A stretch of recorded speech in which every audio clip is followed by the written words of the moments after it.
All right. Hello, everyone.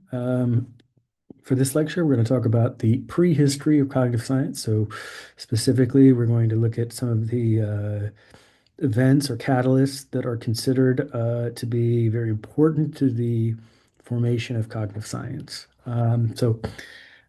Big picture, most of these are actually going to be about behaviorism. Uh, so, the first one is going to be limitations of behaviorism. So, specifically, Tolman's cognitive maps, which showed that there are such a thing as mental representations, which we'll talk about. We're also going to talk about I think it's Carl Lashley's 1951 article about the serial order problem in behavior, which is also related to behaviorism, developments in computation, as well as the computer, such as the Turing machine. And then Noam Chomsky's critique of behaviorism and the discovery, I guess, of transformational grammar. And then finally, the emergence of information processing models of attention and memory. So to start, this video is going to be sort of like a primer for classical conditioning from the field of behaviorism. So I'm sure, hopefully, if you know you took this in Psych 100 or Intro to Psych, and if not, you maybe you've probably heard of it from cultural references, but in any case, so behaviorism, the thing you need to know about behaviorism first off is that it assumes that all learning is the product of association and reinforcement. So by association, we are talking specifically about the association between stimuli, different stimuli, um, and uh, and when we talk about reinforcement, we're talking about operant conditioning, which we'll talk about as well. So classical conditioning, the association of stimuli, the way that you show this, right? This is actually the classic experiment by Ivan Pavlov for Pavlov's dogs. So basically, here's the setup. Okay. Uh, First, what he would do is he would present like some sort of biologically significant stimulus, something that naturally uh, elicits a certain response that you're looking at. So, food, for example, is an unconditioned stimulus because it elicits the unconditioned response of salivating. Dogs will naturally salivate to food if you present it to them. It's a natural response to a biologically significant stimulus that was not learned. Okay. You can also look at how the dog would respond to a neutral stimulus. So like a bell. It's a bell that has no pre-existing association with it, right? So of course, if you present the bell to the dog, not surprisingly, the dog will not really respond or it won't salivate to that bell, right? However, during conditioning, right, there will be a number of trials, of repeated trials, in which uh, the dog will see both the bell and the food. So the bell and the food will get paired over and over again for many, many trials, to the point that if you present just the bell by itself, now that bell has become a conditioned stimulus, right? In that when you present that bell by itself, it elicits the response of salivation, which tells us that the bell has become associated with food, which is why the dog salivated to it. Right. So I pointed out that there's this we can make a two by two table with stimuli or stimulus and response and unconditioned versus conditioned as our rows versus our columns. So, the question here is like, is the thing that we're talking about, is it a stimulus or a response, right? And so a stimulus just means it's like a thing or like a person or a place. It's essentially anything that stimulates a sensation in you, right? And so, yeah. And then a response is simply a reaction to that stimulus, right? So food, is a stimulus, a bell, a light, these drugs, these would all be stimuli.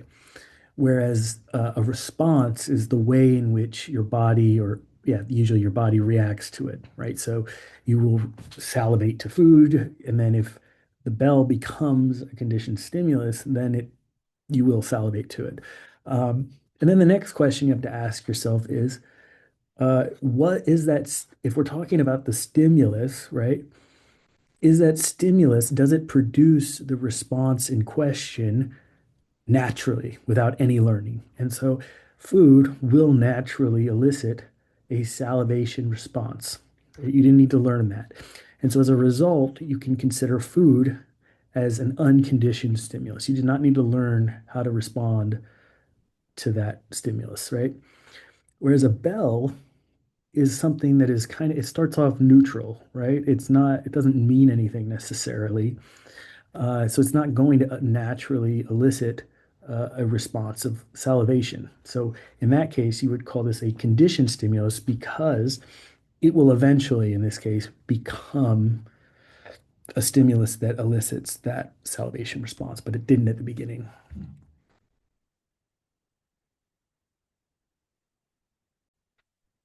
Okay, and so one question, I just wanted to make one thing clear. One question that students have is they think that the conditioned response and the unconditioned response are often the same, and they are often the same in a sense, right? In the Pavlov's dogs example, right? The response was salivation, right? So the condition unconditioned response was salivation to the food, whereas the conditioned response was salivation to the bell, right? However, it's not always the case that the conditioned response and the unconditioned response are the same. Sometimes they are different. Specifically, there's a thing called the conditioned compensatory response. So it's a response that's conditioned, it's learned, but it acts to compensate the effect of the unconditioned stimulus, right? So, for example, if one thing you should realize is that alcohol, right? Alcohol is a drug, so that means it's an unconditioned stimulus. It will naturally make you duller, dumber, right?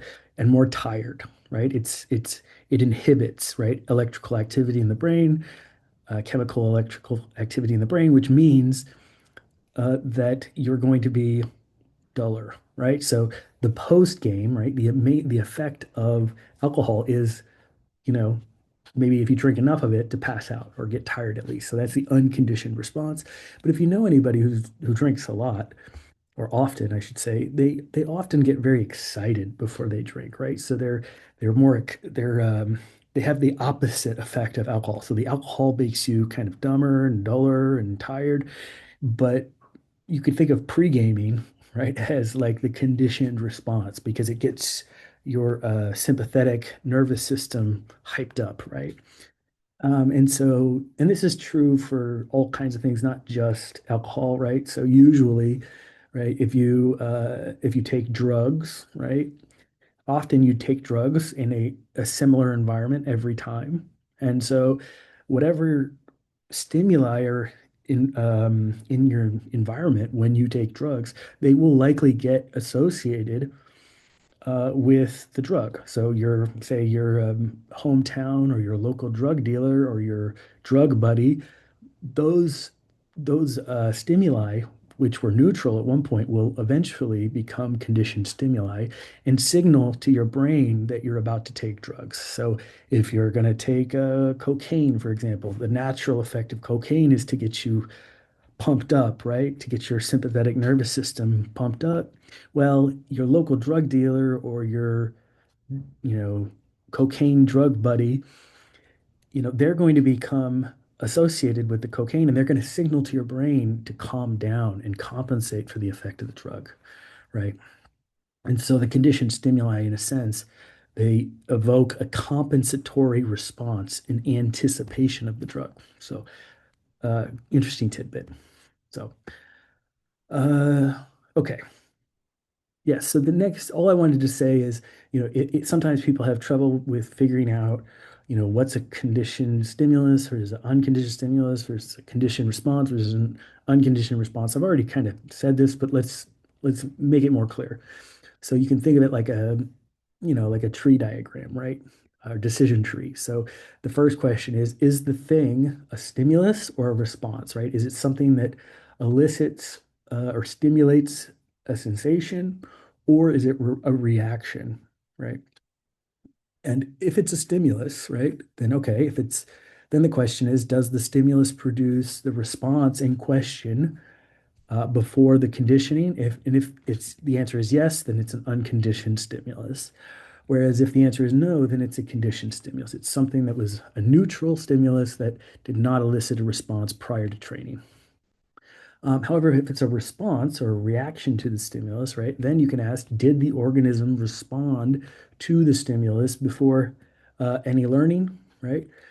And if the answer is yes, then that response is an unconditioned response. And if the answer is no, then it's a conditioned response. Okay. So that's how to think about it. So just sort of bring it all together, right, and summarize classical conditioning, right? What happens, at least in the Pavlov dogs experiment, at first, right, the bell presents no response, right? It presents no salivation response. That's because it's a neutral stimulus. It doesn't mean anything to them at that point.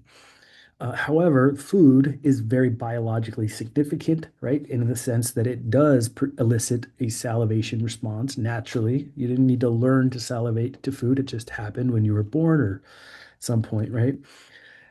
However, when you present the bell with the food for many, many trials, what happens is if you present the bell by itself, it will elicit a salivation response, which tells us, or at least strongly suggests, that the bell has become associated with the food. Um, uh, Otherwise, why would it elicit that response? So, yeah, in the next video, we'll talk about operant conditioning.